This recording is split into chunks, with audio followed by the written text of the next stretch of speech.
everyone, welcome back to my channel. This is Coffee with Katie. Trying something a little different with my hair today. I don't know how I feel about it, but it is what it is. Let me know what you think. This part I'm not so sure about because I originally had this wispy and down, but then I twisted it and tucked it in. I don't know, I have to stop thinking about it. So today's video is going to be the Contradictions book tag. Now you've probably seen this book tag going around BookTube over the last several months or years. I will link the original creator down below, and I think this is a really fun tag, and it was really thought-provoking and interesting to kind of work through each of the questions and come up with the different contradictions. Some of them were easy for me and some of them were more difficult, so I thought this was a really fun tag and really creative. And it's been really fun to see everybody's answers to these questions. So I'm just gonna go ahead and do this tag myself today. So with that being said, let's just get into it. So the first question is, I love this genre, but didn't like this book. And for me, that would pretty much be any fantasy ever because I love fantasy as a genre. But what I decided to do was narrow it down just a little bit more and say YA fantasy is a genre that I really love and I get a lot of enjoyment out of. And I know a lot of people think it's cringy or whatever, but in general, I really love YA fantasy. And it's one of the reasons I got into reading as much as I have. However, this book did not do it for me. And I'm sure this will come as a surprise to no one because I've talked about this on my channel before. But a book of this genre I didn't like would be The Cruel Prince by Holly Black. Now, I'm not going to go in depth with why I didn't like this book because I have multiple videos of me talking about it. I did a review for this book and I also talked about it in a reading wrap-up about the reasons I didn't like it. So I'm not going to get into all of those thoughts, but basically I just thought that this was a little bit overhyped. It was kind of more of a school bullying story in the midst of fantasy and political intrigue, as well as political royal strategy. And I thought this would be a lot more fun, and it was just kind of sad and bully-ish, and then there were some politics involved. But a lot of it was very dark and treacherous, and not in a good way for me. It just kind of felt like the book was trying to pull you in a bunch of different directions. And it was pitched as kind of like this enemies to lovers romance thing, but that wasn't necessarily the case, which is fine. But I just felt like the romance is hyped so much that that's not really what this is. And while I do like some romance, and sometimes I prefer there being no romance in books, so that's not like a make or break for me, I felt like because it was built up so much and hyped up so much that I just thought that would be at the forefront of the story and would be done well, but it really wasn't either of those things. And the rest of the book was just kind of like humdrum and it just kind of felt like I was reading about a bunch of bullies that happened to be fae, and it just wasn't a good time and wasn't really fun for me. So I did not enjoy this one. Second question for this tag is, I rarely read this genre, but I loved this book. And for me, there's a lot of genres that I don't read a lot of or any of, period. At least all the time. But one of the ones I decided to go for was mystery because I do read an occasional thriller or mystery, but it's not very often. I do rarely read it. And I wouldn't say there's been pretty much any books that of that genre that I would say I love, except in the mystery world. I read this book and I absolutely loved it, and that is The 7 Deaths of Evelyn Hardcastle, or in the US it's called The 7.5 Deaths of Evelyn Hardcastle by Stuart Turton, and I loved this book. It was amazing. I don't love this cover. It's the UK cover. The chess piece is significant, but it's not my favorite, and I actually really want the US edition because I like it a lot more. But this is the one I have, and this is the one that I read. And this was Stuart Turton's debut novel, and he is a freaking genius. I have no idea how he came up with this concept, how he wrote this concept. It was so good.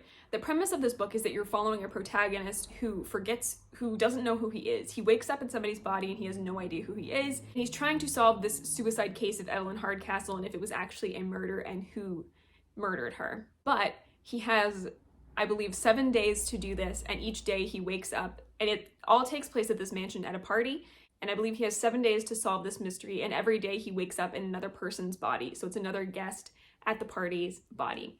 And he wakes up with the previous body's memories, and then he's going into this new body. So it's really well done, and in the middle of this, he has like an ally potentially, and people that are trying to thwart him and kill him, and if it gets to the 7 days, it resets for eternity.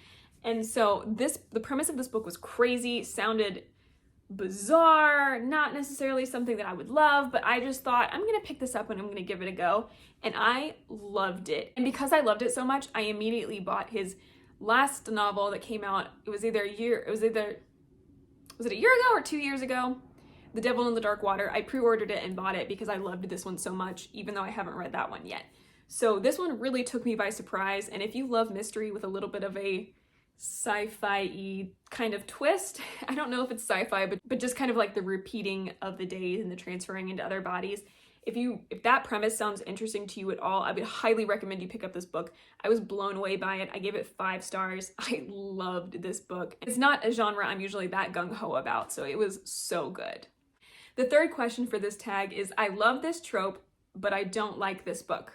And for me, I would say that in general, I really love the chosen one trope. If I were to boil it down to one thing, there's many tropes that I enjoy, but I would say the one that I end up reading about the most, whether it's intentional or not, is the chosen one trope. I do really enjoy that. I know a lot of people don't, and I know a lot of people think it's overdone, but I really enjoy the chosen one trope, or at least book series that have a chosen one trope in them. And I thought of this book immediately when this question was asked.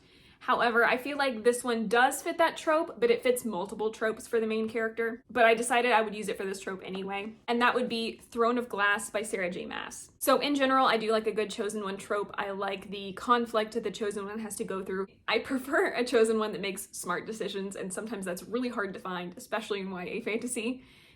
But I felt like this book just flopped for me, and I've read 3 books in the series so far, and every single one, except for the last one, I wasn't really a big fan of. Even the last one was like, okay, but I just feel like this series is way overhyped, and the chosen one trope is not done well. I feel like for her being built up as this like notorious, powerful assassin, you don't really get the chosen one aspect of that. That also plays into things in the later series that I'm not going to talk about because I don't want to spoil anything for anyone, but I also feel like that's kind of drug out and kind of, just annoying. And I feel like I do not care about the chosen one in this at all. And probably, she's the main storyline, right? She's the main part of this whole series. And I don't care about her. I care about a couple of the side characters. I just felt that this chosen one was not executed well. I really didn't enjoy it.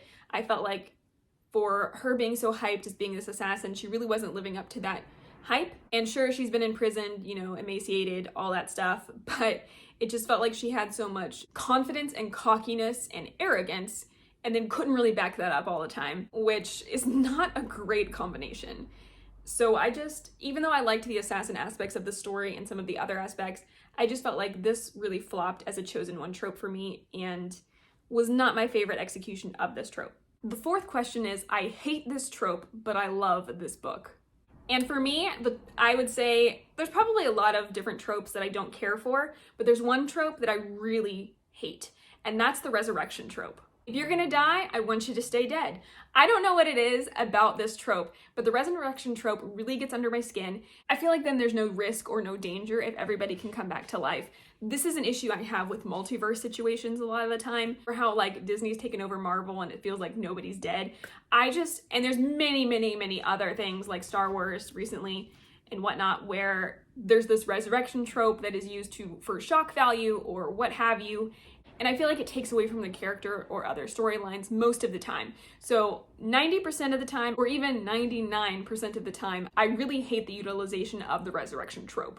However, I loved, as I'm assuming many of you know, Vicious by V.E. Schwab. This is my favorite book of all time. I am in love with this book. This book could do no wrong for me. Like, it's everything I wish books were. I loved it immensely. And they do utilize the resurrection trope in this multiple times because of a character's ability. And I didn't hate it. It was amazing.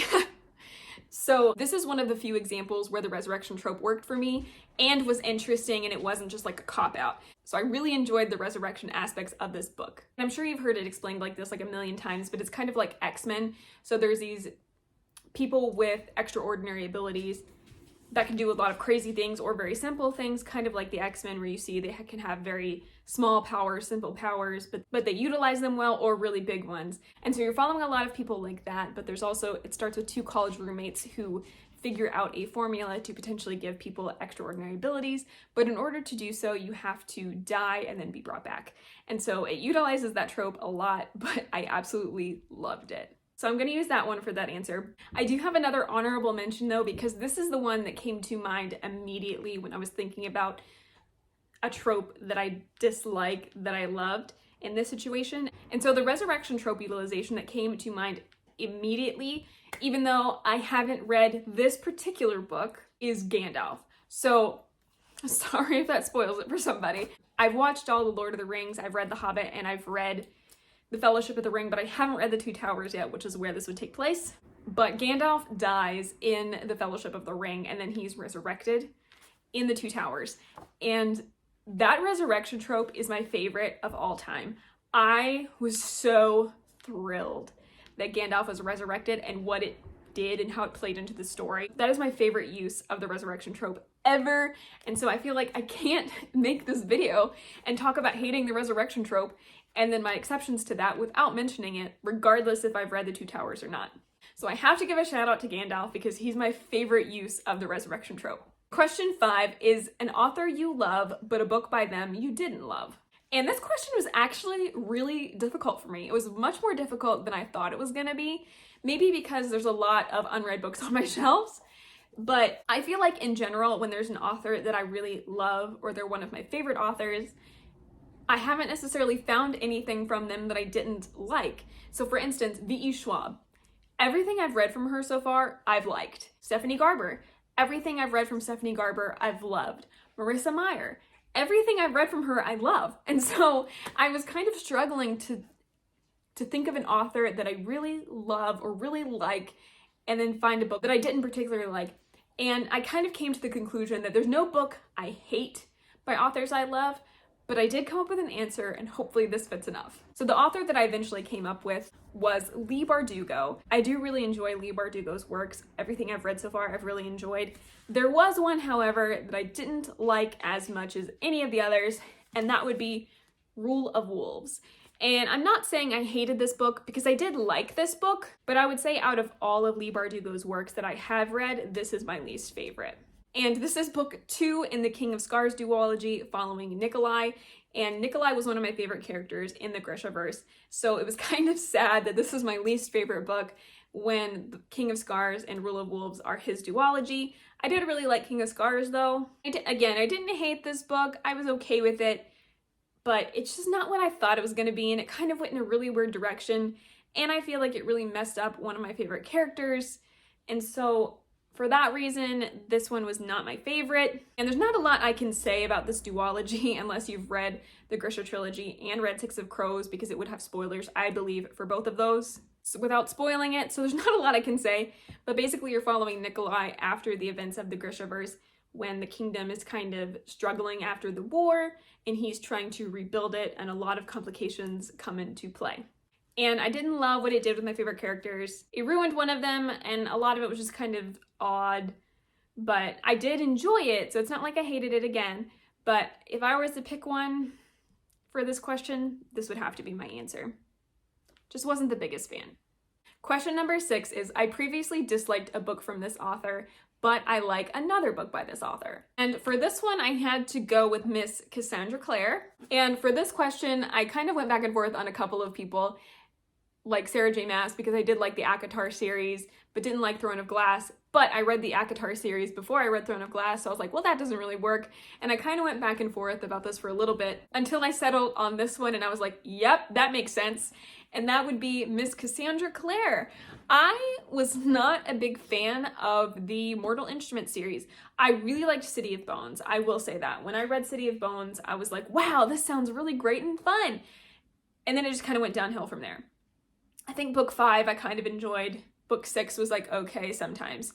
So there's a good portion of this series that I just did not like. And when it's a 6-book series and you like potentially 2 of them, 2.5 of them, that's not great. So I wasn't a biggest fan of the Mortal Instruments series by Cassandra Clare, and I wasn't really sure how I was going to feel about the Shadowhunter universe in general after I finished that series. However, after that series, we get the Infernal Devices by Cassandra Clare. First one being Clockwork Angel, and I fell in love with this series. It still kind of amazes me how an author can write The Mortal Instruments and The Dark Artifices, which I did not enjoy, and write one of my favorite series. How is that possible, Cassie Clare? I need you to write more series like this. Thank you, please. But I absolutely loved the Infernal Devices. It was so well written. It was so funny. The villainous or enemy aspects that they're battling in this book were strange and interesting, kind of steampunky and just odd. But despite that, it did not take away from my enjoyment of this series whatsoever. I loved it. The interactions with the characters was amazing. It was funny. It was dramatic. It was heartbreaking. My gosh, this series was so good.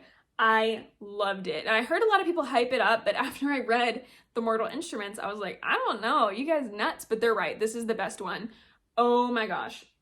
Will Herondale and Jem and Tessa was such a dynamic trio, and how everything plays into each other interconnectedly, and how terrible and beautiful and just wonderful it all is was so cool. I love that it's set in Victorian England and the wit that comes with that. It was excellent. This is definitely a book and a series that I loved from an author where I read something before and I did not like it that much. Question 7 is, I loved this cover but disliked this book. And for me, that answer has to be The Beholder by Anna Bright. Look at that cover. Just look at it. It's beautiful. It's intricate. It's stunning. The more you look at it, the more beautiful it becomes, the more intricate it becomes, the more details pop out at you. It's absolutely stunning and beautiful. That book is trash. I'm sorry, that was mean. I was not a big fan of that book. It was kind of pitched as kind of like The Selection, where it's a bachelor-esque type situation, but it's more of a bachelorette, where she has to travel across the different kingdoms and meet these men and choose a husband, because she is this initial elect, in order to secure her homeland and this looming threat from this warring country. She has to secure a husband and make an alliance. She meets 2 men in this book. 2! Just 2. And that's how the entire story takes place, and the entire time she's just thinking about how she wants to go home and doesn't want to get married. And her father is ill and dying, and her country's in peril, and that's all she could think about, is that she wants to go home because she's homesick. And then her interactions with the 2 men is just ridiculous, with how upset she gets about things. Like, there's a lot of like deception, and I think it's kind of trying to highlight that you can have romantic feelings for somebody, but then you just don't mesh as 2 people with different beliefs. But the way she handles some of the situations is just so ridiculous. If you're trying to be political and make bargains, and then you're upset that somebody's not completely forthcoming with you about all the information right off the bat before they know if they can trust you. I never did a review on this book, but maybe I will. I've probably forgotten half of it by this point, but I did talk about this in a reading wrap-up last year, and I just wasn't a big fan of it, and I just felt like the main character wasn't great, and a lot of the situations didn't make sense to me of how she was reacting, and it was like they did one tiny thing wrong and she was done with them. And this is a duology, and I don't know if I'll ever find out how it ends, because I don't know if I can put myself through that again. So this cover was beautiful and stunning, and I thought I was gonna love it just because of the synopsis and the cover, and I did not. Question 8 is a cover you didn't really like, but it's for a book that you really enjoy. And for that, I have to say Roar by Cora Carmack. This is not a bad cover, but I'm just not a big fan of people on the cover. I really like the nature and storm aspects, but I'm just not a big fan of people on the cover, and it looks very like a classic YA cover, so I wasn't really a big fan of it when I saw it, but I read the synopsis and thought that sounds really good and gave it a shot, and I really enjoyed this story. I think this is a very underrated series with YA fantasy, and it's not finished yet, and I won't talk about that very much because I've talked about it many times. But this book really took me by surprise. It has a lot to do with storm magic, and the way it's utilized in this series is really interesting and unique than how I've seen storm magic used before, because it's not just elemental. There's a lot of different facets to this you don't really know about in the beginning. And it starts with this princess who is supposed to have storm magic, but she has none. She has an arranged marriage that she's supposed to go through with a prince that also has storm magic, and he's very powerful to kind of solidify this, but she's afraid they will find out she doesn't have magic and what ramifications that will have. So in order to look strong, she's like put in this position to marry this guy, and then finds out that there's things about him that are unsavory and maybe dangerous. And so she runs away to try to find her magic. And I really enjoyed this series. I thought it was a lot of fun. This book was good. The second book was good. and I can't wait for the third. Found myself really drawn to a lot of the characters. You feel for both sides of the arranged marriage, and there's wickedness, and there's this other looming threat that's really terrifying, and all of it was just so good, and I love the storm magic elements so much. I just feel like it's really well done and just unique, and really enjoyed it. So I would highly recommend you pick this up if the story sounds interesting to you at all. But the cover's not that great. The last question for this tag is to tag other people. So if you're watching this and this is something that sounds fun to you and you want to do this, consider yourself tagged. I am never tagged in these videos, but I do them anyway because I want to.